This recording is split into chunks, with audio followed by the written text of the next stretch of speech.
Y tenemos visita, señor Gabaldón, ¿eh? Tenemos visita a uno de los señores que se presenta para senador, que es el señor Cuen, y queremos que ponga en antecedentes, bueno, antes que nada, darle los buenos días, recibirlo aquí como se merece en la Pulmonía Morning Show. Muy buenos días, senador, ¿cómo está usted? Buenos días, Rubén, David, muy buenos días. Muy buenos días a todos los radioescuchas. Bienvenido, maestro, gracias por estar con nosotros. ¿Por qué quiere usted ser senador? Platíqueme. Bueno, esto es algo bien interesante porque yo siempre he dicho que México sí tiene remedio. Hay gente que cree que ya está descompuesto completamente el tejido social. Yo no estoy de acuerdo con esa gente. Creo que se pueden hacer muchas cosas todavía para que México pueda transitar de un país subdesarrollado a un país desarrollado. Y para muestra un botón, pues tenemos un problema de la violencia donde de repente nosotros hemos perdido hasta la capacidad de asombro. El día de anterior leímos en la prensa de 16, 15 muertos por allá en el norte de Sinaloa. Ayer leímos en la prensa 7, 8 muertos aquí en Sinaloa. Y nosotros ya lo vemos como algo normal. Es por ello que digo que hemos perdido la capacidad de asombro. Esto sí tiene remedio, pero hay que trabajar en torno a un programa integral. Pero este programa integral, las decisiones no se toman en un cabildo de algún ayuntamiento, ni tampoco ni siquiera aquí en el Congreso local. Esto es en el Congreso de la Unión, en la Cámara Baja de Diputados y en la máxima tribuna legislativa que tiene México, que es el Senado de la República. Por ello quiero llegar allá, porque México sí tiene remedio. Oiga, profe, ¿y qué es lo que usted estaría dispuesto a proponer precisamente en el Congreso para tratar de disminuir o acabar con la violencia en nuestro estado, principalmente? Bueno, para empezar, se le tiene que echar mano fuertemente a lo que es el sistema de justicia mexicano. Y para ello propongo activar, así le voy a llamar, porque ha de saber, David, que ya en la Cámara Baja de Diputados hay muchas reformas muy importantes que necesita México para crecer, pero estas simple y llanamente no se tratan. Yo ya tengo un horno de microondas gigante donde voy a descongelar esas iniciativas y las vamos a tratar y las vamos a aprobar en su momento después de un análisis de las mismas. Estas tienen que ver con la reforma educativa y la reforma laboral, que son reformas muy fundamentales para poder que México crezca. Pero también hay que decir que las cosas no se hacen por decreto. Para poder tener recursos económicos para este par de reformas, forzosamente se tiene que aprobar también la reforma hacendaria fiscal y la reforma energética, junto con la reforma, desde luego, de seguridad y procuración de justicia, entre otras.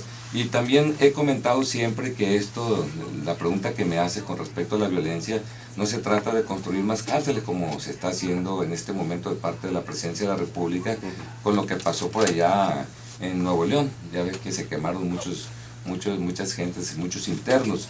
Esto va mucho más allá. Esto tiene que ver con la violencia intrafamiliar, tiene que ver con la falta de empleo, tiene que ver con la deserción escolar, tiene que ver con el sistema educativo mexicano, donde hay alrededor de 7.800.000 de jóvenes que no están estudiando ni están trabajando en este momento, jóvenes que tienen entre 12 y 29 años y se han convertido en un verdadero ejército que son utilizados por la delincuencia. Entonces a estos jóvenes hay que generarles condiciones. ¿Cuáles son las condiciones? Lo único que quieren los jóvenes es estudiar y trabajar, es todo lo que quieren. Y esto no es pecado, pues hay que trabajar para que haya estas condiciones, pero aquel que diga que lo vamos a hacer aquí haciendo más cosas aquí localmente, nada más son aspirinas. Hoy México necesita medidas de fondo y esta medida se llama Congreso de la Unión y por ello quiero ser senador de la República. Usted es maestro, usted conoce muy bien cómo está la educación en nuestro estado. Platíquele por favor al auditorio, ¿qué encuentra, qué propondría para elevar el nivel de la educación en nuestro estado? Bueno, tan sencillo como que para que la gente más o menos se dé cuenta cómo estamos. En este momento hay alrededor de 10 millones de jóvenes que tienen entre 19 y 23 años que debieran estar estudiando una carrera profesional. Únicamente lo están haciendo 3 millones. Esto es grave. O de cada 100 niños que entran a primaria se están terminando una carrera profesional 23, 24 y se están graduando 13 o 14.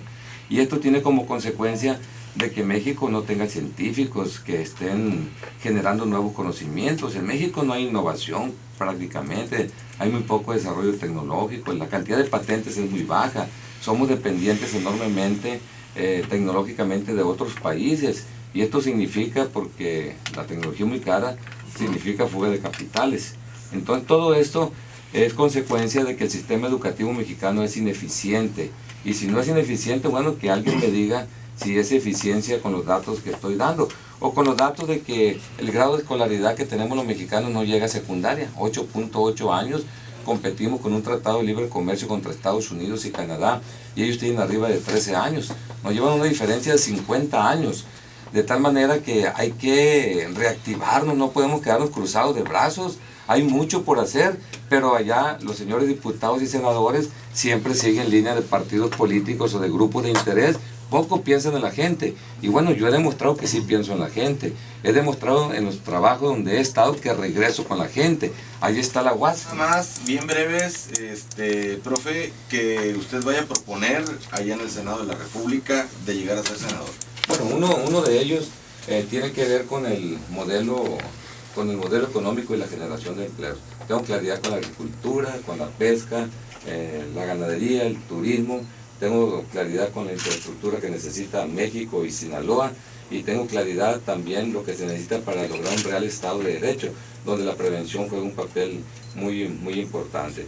Y lo otro son las reformas de fondo.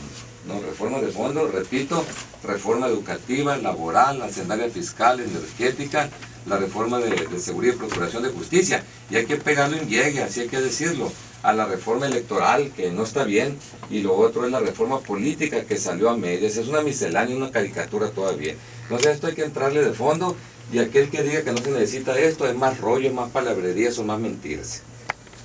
Ahí está. No, sí, totalmente de acuerdo. Además, yo siempre lo he dicho y estaría súper bien esto, que los políticos fueran como nosotros, como los trabajadores, ¿no? O sea, que ellos cumplen, o sea, prometen unas cosas antes de entrar al puesto, en el momento de entrar al puesto darles un plazo. Si en ese plazo no han ejecutado todo lo que prometieron, fuera y otro.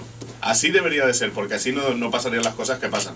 Porque luego muchas veces lo que pasa es que entran ya en el confort y dicen... Dije. No digo que todos sean igual, evidentemente, pues en el mundo hay de todo. Hay gente que sí tiene palabra y cumple y otra gente que no la cumple. Pero estaría padre que fuera así, porque nosotros no cumplimos en el trabajo y automáticamente nos votan. Nos dicen, ya no vengas más. Así es, por ello, ahora que se aprobó la reforma política, por eso comento que son caricaturas, nada más son misceláneas. Está la revocación de mandato. Aquel que no está haciendo bien las cosas, pues hay que revocarle el mandato. Y eso está dentro de la propuesta de la reforma política, pero no se aceptó. ¿Por qué? Bueno, porque haríamos un corredero, son muy ineficientes. Esa es la realidad.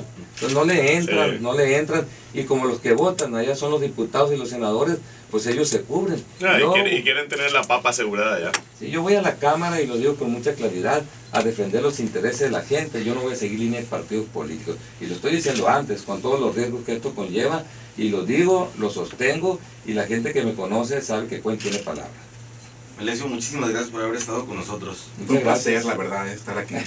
¿Tú qué? ¿Algo que le quieras preguntar? Fíjate que ese señor, lo he, digamos, en lo deportivo, sí, digamos, sí va a estar toda la carne al asador, ¿no? Ya ves sus spots, pues, jugando un partido de béisbol, todo ese rollo, ¿no? La cultura, lo que tiene que ver el deporte.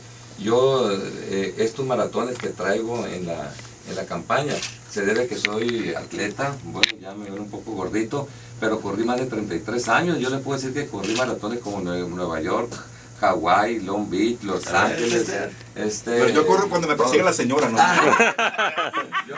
Yo me detengo porque si